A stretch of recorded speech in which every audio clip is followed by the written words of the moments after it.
ನಾವೀಗ ನಗರಸಭಾ ಕ್ರೀಡಾಂಗಣದ ಆವರಣದಲ್ಲಿದ್ದೇವೆ. ಏನಿವತ್ತು ರಾಣೆಬೆನ್ನೂರಿನಲ್ಲಿ ಪಥಸಂಚಲನಕ್ಕೆ ಈಗ ಸಜ್ಜಾಗ್ತಿರುವಂಥದ್ದು. RSSನ 100 ವರ್ಷದ ಸಂಭ್ರಮಾಚರಣೆಯ ಅಂಗವಾಗಿ ಇವತ್ತು ರಾಣೆಬೆನ್ನೂರಿನಲ್ಲಿ ಪಥಸಂಚಲನವನ್ನು ಆಯೋಜನೆ ಮಾಡಲಾಗಿದೆ. ಯಾವ ರೀತಿಯಾಗಿದೆ ಇಲ್ಲಿನ ಸಿದ್ಧತೆ ಅಂತ ನೀವು ನೋಡ್ತಾ ಹೋಗ್ಬೋದು. ಈಗ ನಾನು ಎಡಭಾಗದಲ್ಲಿ ತೋರಿಸ್ತಾ ಹೋಗ್ತೀನಿ. ಇವಾಗ ಕೂರೋದಕ್ಕೆ ವೇದಿಕೆಗಳನ್ನು ಸಿದ್ಧ ಮಾಡ್ತಾ ಇದ್ದಾರೆ. ಬಣ್ಣ ಬಣ್ಣದ ರಂಗೋಲಿಗಳನ್ನು ಹಾಕಿ ತಯಾರಿ ಮಾಡ್ತಿದ್ದಾರೆ.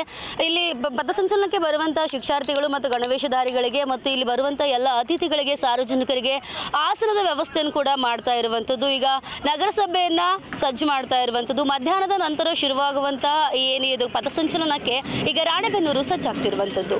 ಕ್ಯಾಮ್ರಾ ಪರ್ಸನ್ ವಿನಯ್ ಜೊತೆ ಸಂಗೀತ ರಂಗನಾಥ್, ನ್ಯೂಸ್ ಪಲ್ಸ್, ರಾಣೆಬೆನ್ನೂರು.